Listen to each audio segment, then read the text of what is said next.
सुरुमा त अब म नाचौँ कि गाउँ कि एक्टिङ गरौँ कि के गरौँ मलाई थाहा थिएन कन्फ्युज थिएँ म चाहिँ कुनमा गरौँ भन्ने भइरहेको थियो सन्दीप सेन्चुरी भन्ने मेरो साथी हो दर्याम अनि उहीसँग बनाउँदाखेरि चाहिँ अनि हल्का भ्युज गयो मेरोमा चाहिँ मैले मेरै आफ्नै कन्टेन्टहरू अब कमेडीहरू अनि त्यसपछि फाइट एक्सनवाला यताउता गरेर चाहिँ म फेरि ब्याक भएको अप्ठ्यारो फिलहरू त त्यस्तो अप्ठ्यारो छैन हल्का टाइमिङ मिल्दैन अब सबैजना मेरो ग्रुपको साथीहरू फेरि उनीहरूको काम हुन्छ क्या अलि बेसी काम गर्छ गाउँमा हो आई लभ यु त अब आइरहेको छ आई लभ यु चाहिँ ठुलो कुरा कस्तो आई लभ यु उडी उडी चुप्पा भन्ने नि आउँछ त्यस्तो उडी उडी चुप्पा त स्टिकरमा चाहिँ आउँछ अनि हामी चाहिँ 15-20 दिनमा चाहिँ ग्रुपिङ भिडियो 4-5 वटा बनाउने गर्छौँ अब उचित नभए पनि उचित भइरहेछ खै के भयो खै गरदशा नमिल्या हो कि राशिफल नमिल्या हो कि मिले छैन अहिलेसम्म चाहिँ अब अनुहार घोटेर खाने हो र बानी बेरा पो हो त अनि भोलि गएर भतभत पिट्यो भने राम्रो भएर फेसले मात्र राम्रो भएर के गर्ने बानी बेरा चाहियो नि त राम्रो आँट नै आउँदैन कि डर लाग्छ अब अरूको ठाउँमा गए के होला कस्तो होला छोरी मान्छे डर लाग्छ नि त अब त्यस्तो त्यो चान्स हानेर लाइनमा बसेर अब त्यो त हुन्छ जस्तो लाग्दैन मलाई सबभन्दा ठुलो कुरा अब भाग्य पनि होला अब भाग्यले जोडायो भने हुन सक्छ त्यसो योजनै भन्ने त छैन अब पछि गएर के हुन्छ अपरझट हुन्छ कि मैले चाहिँ गरेको प्लानहरू कहिले सक्सेस हुँदैन त्यस्तो राम्री हुनुको कारण त त्यस्तो राम्री छु जस्तो पनि लाग्दैन मलाई त्यस्तो राम्री पनि छैन अब हेर्नेको नजर राम्रो होला खाएर मलाई जे गरे पनि भात चाहिँ खानै पर्छ के जहाँ गए पनि होटेल गए पनि जहाँ गए पनि घरको भात यति भए पनि भात नखासम्म चाहिँ पेट नआएको जस्तो लाग्छ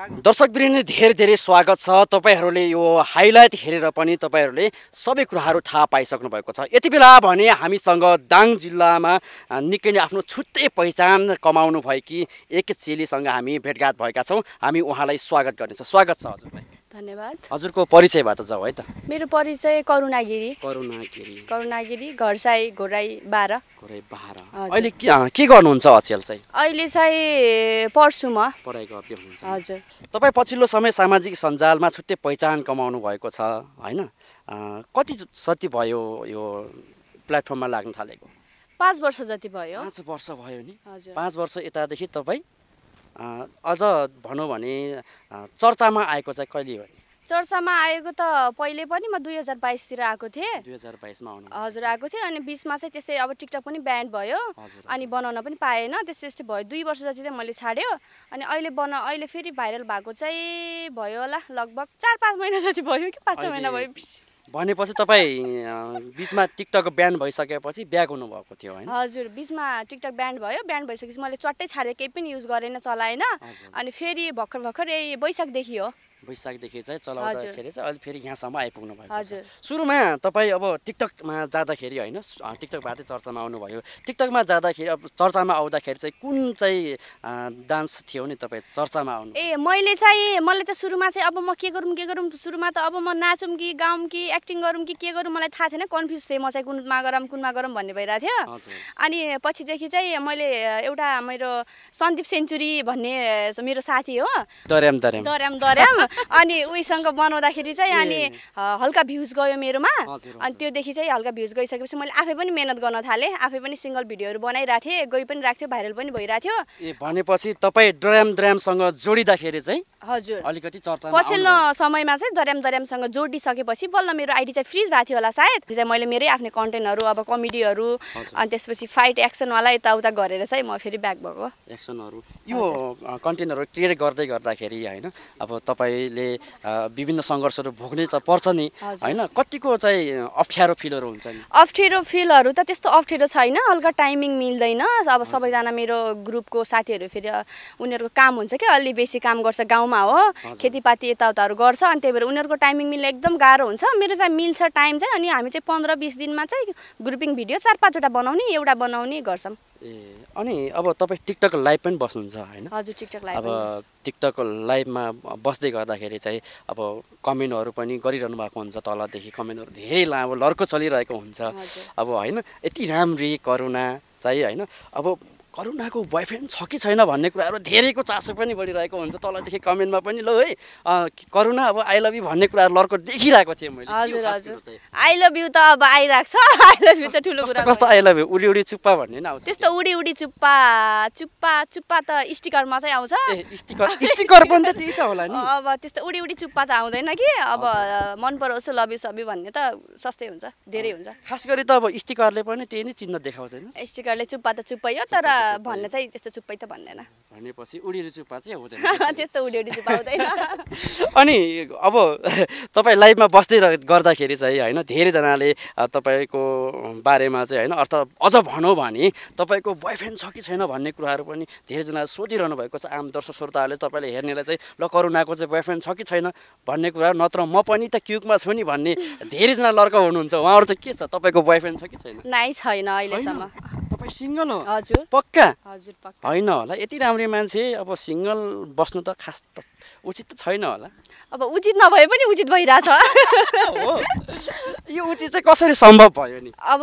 कोहीले पनि हेरेनन् भन्ने कि मैले हेरेन भन्ने कि खै के भन्ने के भन्ने तपाईँले कसैले हेरेनन् कसैले हेरेनन् अब खै के भयो खै ग्रह दशा नमिल्या हो कि राशिफल नमिल्या हो कि मिले छैन अहिलेसम्म चाहिँ ए भनेपछि अब करुणा चाहिँ अहिले सिङ्गल हुनुहुन्छ हजुर होइन ग्रह दशा चाहिँ मिलाउनु पर्ने भयो त्यसो मिलाउनु पर्ने छ त्यसो भए जाउँ अहिले नै पण्डित कहाँ अब मिलाउने मान्छे चाहियो नि त फेरि त्यसको लागि त मिलाउने मान्छे खोज्नु पर्यो त्यसो भए त्यही त अब पण्डितले त मिलाइहाल्नुहुन्छ तपाईँको अब के भन्छ जाडोको समय पनि आउनु थाल्यो करुणा चाहिँ अब सिङ्गल बस्नु हुँदैन मिलाइदिन्छ त्यसो भए राम्रो हुनु पर्यो मिल्छ राम्रो हुनु पर्यो मिल्छ होइन हजुर अहिले तपाईँले धेरैजना अब राम्रो राम्रो ह्यान्डसम केटाहरूले चाहिँ हेरिरहनु भएको होला ल करुणाको लागि म पनि पर्फेक्ट छु भन्नुभयो भने के भन्नुहुन्छ ह्यान्डसम चाहिएन बानी बेहोरा राम्रो चाहियो बानी बेहोरा राम्रो भयो हुने हो बानी बेहोरा चाहिँ राम्रो हुनु पर्यो तपाईँले मान्छे राम्रो रूपले चाहिँ गर्नु रूप चाहिँ मलाई म्याटर छैन कि बानी यो कुरा चाहिँ किन अब अनुहार घोटेर खाने हो र बानी बेहोरा पो हो त अनि भोलि गएर भतभत पिट्यो भने राम्रो भएर फेसले मात्र राम्रो भएर के गर्ने बानी बेहोरा चाहियो नि त राम्रो अनुहार चाहिँ घोटेर खाने चाहिँ होइन होइन मन चाहिँ घोट्नु पर्यो मन चाहिँ पनि घोट्नु परेन कि सुखसँग राख्नु पर्यो बानी बेहोरा राम्रो भएको हजुर हजुर पक्कै पनि अहिले अब तपाईँ यहाँ के भन्छ के गर्नुहुन्छ कति क्लासमा पढ्नुहुन्छ नि अहिले म ब्याचलर थर्ड इयरको इक्जाम दिएको हो ब्याचलर थर्ड इयरको हजुर अनि कति वर्ष हुनुभयो नि तपाईँ वर्ष कहाँ उमेर भन्दै हुन्छ त अनि भन्दैन हो र किन केटा मान्छेको कमाइ र केटी मान्छे उमेर नसोध्नु भन्छ न कहाँ भन्नु मिल्दैन तपाईँलाई हेरिरहने तपाईँको आफन्तीले फेरि ल है करुणाको उमेर त थाहा छ भनेर भन्नुहुन्छ होला भन्नु न त्यसरी कहाँ भन्नुहुन्छ त भन्नु न मेरो फ्यामिलीले त्यस्तो होइन तपाईँको आफ्नो मान्छेले नजिकको हुन्छ नि हाम्रो सबैले भन्ने त स्विट 16 हो भन्नाले स्विट 16 नै हो 16 भन्दा माथि कहिले जाँदैन 16 नै हो ए भनेपछि करुणा स्विट 16 भन्दा मुनि माथिको हुँदैन प्लस हुँदैन किन यस्तो चाहिँ के हो कारण यो जादु के छ त्यो जादुमा के छ रहस्य स्विट 16 मा नै जमिरहनुको अब खै त्यस्तो त थाहा भएन तपाईँ स्विट 16 अब तपाईँलाई के भन्ने त करुणा भन्ने कि स्विट 16 भन्ने त करुणा भन्ने हजुर अनि स्विट 16 चाहिँ कहिलेदेखि सुरु गर्नुभयो यो सुरु त जहिलेदेखि स्विट 16 भयो त्यहिलेदेखि नै हो यो अब भइरहेको छ ए भनेपछि करुणा अहिले स्विट 16 मै उसमै अन्तरमै बसिरहनु भएको छ हजुर आज अब तपाईँलाई यो कन्टेन्ट क्रिएट गर्दै गर्दाखेरि तपाईँलाई भेटाउँदा निकै नै खुसी लाग्यो होइन तपाईँको जुन यो पछिल्लो समयमा ड्रामसँग जोडिँदाखेरि चाहिँ अब धेरैजनाले तपाईँलाई बिर्सिनु भएको थियो के गर्नु भएको थियो धेरैले बिर्सिनु नै भएको थियो पहिले कोहीले चाहिँ सम्झिनुहुन्थ्यो तपाईँ किन ब्याक नभएको किन भिडियो नबनाएको किन यसरी हराएको दिदी मनपर्छ आउनु ब्याक हुनु चाहिँ भन्नुहुन्थ्यो अनि यस्तो हुँदो रहेछ कि बिचमा छाडेपछि चाहिँ आइडी नै फ्रिज हुने जति राम्रो भिडियो बनाएर हाल्दा पनि नजाने त्यस्तो खालको भएको थियो मेरो आइडी चाहिँ अनि मैले जति ट्राई गरिरहेको थिएँ गर्नु चाहिँ तर भइरहेको थिएन अनि ठ्याक्क दर्याम चाहिँ मेरो साथी अनि ठ्याक्क उसँग चाहिँ एक दुईवटा एउटा भिडियो हाल्ने बित्तिकै वात्तै लगभग मिले नै जानु पुग्यो त्यसमा चाहिँ अनि त्यसदेखि चाहिँ ल उसँग गयो है भने 2-4 भिडियो उसँग बनाएँ त्यसपछि मैले आफ्नै कन्टेन्ट चाहिँ सुरु गरेँ अनि मैले आफै मेहनत गरेर चाहिँ अनि यहाँसम्म आएँ आफै मेहनत गरेर यहाँसम्म चाहिँ अहिले खुट्कुलोहरू अगाडि बढाइरहनु भएको छ अनि कुनै म्युजिक भिडियोहरूमा पनि उ गर्नुभएको छ? म्युजिक भिडियो चाहिँ अफर चाहिँ धेरै आएको छ। म चाहिँ त्यस्तो अब म घरदेखि त्यस्तो टाढा अहिलेसम्म गएको छैन, त्यही भएर चाहिँ मलाई त्यस्तो बाहिर जाने एलाउड त छ घरमा छन् चाहिँ, तर आँट नै आउँदैन कि डर लाग्छ। अब अरूको ठाउँमा गए के होला कस्तो होला, छोरी मान्छे डर लाग्छ नि त। पक्कै पनि त्यो तपाईँको मनको डर रहेछ। हजुर त्यस्तो गएको छ। त्यो पनि हो स्विट 16 भएर पनि होला फेरि त्यस्तो हुनसक्छ त्यो पनि। त्यही भएर चाहिँ अहिलेसम्म बाहिर जाने आँट नआएर अफर चाहिँ धेरै ठाउँबाट आएको छ। ए धेरै ठाउँबाट आएको छ। हजुर पक्कै पनि। तपाईँ अब के भन्छ धेरैजनाले तपाईँलाई हेरिरहनु भएको छ होइन, र उहाँहरूले चाहिँ अब ल करुणा चाहिँ न्याउली बनैमा भनेर चाहिँ डान्स त गर्नुहुन्छ होइन, अब मनैमा चाहिँ कहिले राख्नुहुन्छ भनेर क्युकमा बसिरहनु भएको छ उहाँहरूले। तपाईँलाई हेर्ने दर्शक श्रोताहरू, तपाईँको फ्यान भनौँ अझ होइन, तपाईँसँग नजिकता हुनेहरूले चाहिँ के भन्न चाहनुहुन्छ उहाँहरूले चाहिँ? अब खै त अब करुणा सिङ्गल मान्छेलाई त अब क्युकमा हुन्छ नि त, ल म पनि करुणासँग लाइनमा बस्नु पर्यो, ल करुणालाई एकपल्ट चान्स हान्नु पर्यो भनेर बसिरहनु। अब त्यस्तो त्यो चान्स हानेर लाइनमा बसेर अब त्यो त हुन्छ जस्तो लाग्दैन मलाई। सबभन्दा ठुलो कुरा अब भाग्य पनि होला, अब भाग्यले जोडायो भने हुनसक्छ। त्यो लाइनमा बसेर त्यस्तो त अलि हुँदैन होला भनेपछि नो चान्स। हजुर लाइनमा बस्नेले चाहिँ चान्स छैन। हजुर स्विट 16 नै हो। करुणाले चाहिँ अब के गर्ने योजना बोक्नु भएको छ? भविष्यमा त त्यस्तो ठुलो योजना त केही पनि छैन मेरो। खाने बस्ने गरिरहेछ अहिलेसम्म चाहिँ, त्यस्तो योजनै भन्ने त छैन। अब पछि गएर के हुन्छ अपरझट हुन्छ कि मैले चाहिँ गरेको प्लानहरू कहिले सक्सेस हुँदैन। यो गर्छु भन्यो भने भोलि गएर क्यान्सल हुन्छ, भोलि यस्तो ठाउँ जान्छु भने क्यान्सल हुन्छ। कुनै पनि प्लान गर्यो भने हुँदैन। त्यही भएर जे हुन्छ झ्याप जुप हुन्छ, जे हुन्छ हुन्छ। पछाडि नै अब भोलि आयो भने आइपर्ला। अब त्यस्तो चाहिँ प्लान चाहिँ गरेको छैन मैले अहिलेसम्म। ए भनेपछि फ्युचर चाहिँ अझै देख्नु भएको छैन? फ्युचर चाहिँ मैले अहिलेसम्म देखेको छैन, तर हेरौँ अगाडि बढ्दै जान्छु, जे हुन्छ हुन्छ भन्ने चाहिँ छ। अब तपाईँको लाइफमा चाहिँ धेरैजनाले होइन अब करुणा राम्री हुनुको कारण चाहिँ के छ भनेर सोधिरहनु भएको हुन्छ, के छ कारण भनिदिनुहोस् जनतालाई। त्यस्तो राम्री हुनुको कारण त त्यस्तो राम्री छु जस्तो पनि लाग्दैन मलाई। त्यस्तो राम्री पनि छैन, अब हेर्नेको नजर राम्रो होला, त्यस्तो कारण पनि त्यस्तो त छैन होला। होइन धेरैजनाले कमेन्ट गरिरहनु भएको हुन्छ होइन, ल करुणा चाहिँ अब धेरै नै राम्री हुनुहुन्छ, के छ रहस्य भन्ने कुराहरू पनि खोलिरहनु भएको हुन्छ कि? अब त्यस्तो रहस्य त त्यस्तो केही छैन। म अलि भात खान्छु, त्यही भएर हुनसक्छ। ए भनेपछि करुणा चाहिँ राम्री हुनुको कारण डाङको भात खाएर हो है? हजुर भात खाएर। मलाई जे गरे पनि भात चाहिँ खानै पर्छ कि, जहाँ गए पनि होटेल गए पनि जहाँ गए पनि घरको भात यति भए पनि भात नखाएसम्म चाहिँ पेट नआएको जस्तो लाग्छ।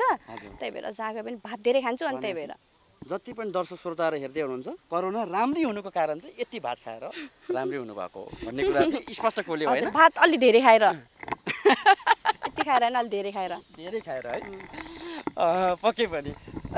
अनि आमा बुवाहरूले चाहिँ के भन्नुहुन्छ अब छोरीलाई अब यो कुराहरू यो प्लेटफर्ममा रहिरहँदाखेरि चाहिँ? आमा बुवाको त सपोर्ट छ, पहिलेदेखि नै सपोर्ट थियो। सुरुमा चाहिँ अब के गरे अब यस्तो, के भिडियो बनाउनु मन लाग्ला, यस्तो के होला भन्नुहुन्थ्यो। गाउँमा पनि सबले त्यही भन्थे, के हो यो नौटङ्की, यो टिकटकमा के गरे आयो, यो गरेर के हुन्छ र भन्ने खालको गर्थ्यो। अब आजभोलि चाहिँ बिस्तारै बिस्तारै अब सबैजनाले अब जसले त्यो भन्थ्यो त्यहाँहरूले पनि भिडियोहरू हेर्नुहुन्छ, यिनीहरूले यहाँसम्म गरेछन्, यताउता अगाडि बढेछ यो भनेर चाहिँ आजभोलि चाहिँ अब सबैजनाले राम्रो छ अगाडि बढ्दै जाऊ भन्नुहुन्छ, सपोर्ट गर्नुहुन्छ सबैजनाले। रिस मान्ने त मानिराख्छन्, राम्रो गर्नेलाई चाहिँ राम्रो लाग्नेलाई चाहिँ एकदमै राम्रो लागिरहेछ हाम्रो भिडियोहरू। पक्कै पनि। अब तपाईँहरू कन्टेन्ट क्रिएट गरिरहनुहुन्छ होइन, अहिले कतिजना टिम हुनुहुन्छ नि तपाईँ? हाम्रो टिम त मैले अब नयाँ मान्छेहरू आउन खोज्यो भने चाहिँ अब हालिदिन्छु। हाल्न चाहिँ अहिलेसम्म त्यस्तो नयाँ चाहिँ आएको छैन। हामी स्पेसली चाहिँ ब्ल्याकबेरी भन्ने त्यो शर्मिला चौधरी, अनि सजना चौधरी, अनि म स्पेसली चाहिँ, अनि भयो भने विजय योगी भन्ने छ, अनि मेरो रेखागिरी दिदी भइसके, उनीहरूलाई चाहिँ हाल्छु। अरू चाहिँ त्यस्तो नयाँ चाहिँ अहिलेसम्म हालेको छैन। भनेपछि तपाईँहरू कन्टेन्ट क्रिएट गर्नको लागि पहिले नै सेड्युल बनाउनुहुन्छ होइन? त्यस्तो बनाउँदैनौँ हामी, टक्क गाना सानाहरू गरायो अनि ल गरौँ त आज भनेर ल गरौँ। अब हामी सधैँ गर्दैनौँ, हामी त महिनामा 20-25 दिनमा एकचोटि गर्छौँ। 4-5 भिडियो एकैचोटि बनाउँछौँ, टाइम हुँदैन कि उनीहरू धेरै काम गर्छ। त्यही भएर दुःख छ भिडियो बनाउनु चाहिँ, हल्का दुःख छ हामीलाई अरूभन्दा चाहिँ टाइम नमिलेर। तपाईँहरू दाङ जिल्लामै आधारित रहेर भिडियो क्रिएट गर्नुहुन्छ या जिल्लाभन्दा बाहिर? हामी जिल्लाभन्दा बाहिर कि, हामी गाउँभन्दा बाहिर त जान्न, कहाँ जिल्लाभन्दा बाहिर जाने। हामी त त्यही आफ्नै ठाउँमा, आफ्नै गाउँमा, आफ्नो घरको नजिकै त्यसरी गर्छ। त्यही भएर रहेछ करुणा चर्चामा घरमा आउनु कारण गाउँ नछोड्नु? खै अहिलेसम्म गाउँ छोड्न नसकेर पनि अघि चाहिँ बढ्दै छैन कि जस्तो पनि लाग्छ। गाउँठाउँ छोड्न चाहिँ अहिलेसम्म छोड्दै छैन। यो उमेरसम्म तपाईँ सिङ्गल बस्नुको कारण चाहिँ के रहेछ? अब यो उमेरसम्म सिङ्गल बस्नुको कारण त भने त अब खै ग्रह दशा नमिल्या हो कि राशिफल नमिल्या हो कि खै के नमिल्या मान्छे नमिल्या हो कि। पक्कै पनि तपाईँसँग आज यति रमाइलो कुराकानी गर्न पाइयो होइन। तपाईँलाई धेरैजनाले अब टिकटक लाइभदेखि लिएर हामीलाई यो सोसियल मिडिया मार्फत भिडियो हेरिरहनु भएको छ। आम दर्शक श्रोता तपाईँको फ्यान्सहरूलाई के भन्न चाहनुहुन्छ? सबैजनाले जसरी माया गरिदिइरहनु भएको छ त्यसरी नै माया गर्दै जानुहोस्। आगामी दिनहरूमा अझै धेरै राम्रो कन्टेन्टहरू लिएर आउनेछु। तपाईँको कन्टेन्ट हेर्नको लागि चाहिँ कहाँ जानुपर्छ? मेरो कन्टेन्ट हेर्नको लागि चाहिँ मेरो करुणागिरी 04 मेरो टिकटक आइडी छ। युट्युब च्यानल करुणागिरी 456 छ। मेरो फेसबुक आइडी पनि करुणागिरी नै छ। सबै जहाँ गएर पनि मेरो भिडियोहरू चाहिँ हेर्न सक्नुहुन्छ। पक्कै पनि दर्शकबिनहरू करुणागिरी पछिल्लो समय सामाजिक सञ्जालमा छुट्टै पहिचान कमाउनु भएकी एक दङ्गाली चेलीसँग हामी मिठो कुराकानी गऱ्यौँ। तपाईँहरू यो भिडियो कहाँबाट हेर्दै हुनुहुन्छ कृपया तलको कमेन्ट बक्समा कमेन्ट गर्नुहोला र साथै यो भिडियोलाई अत्याधिक मात्रामा सेयर गर्नुहोला।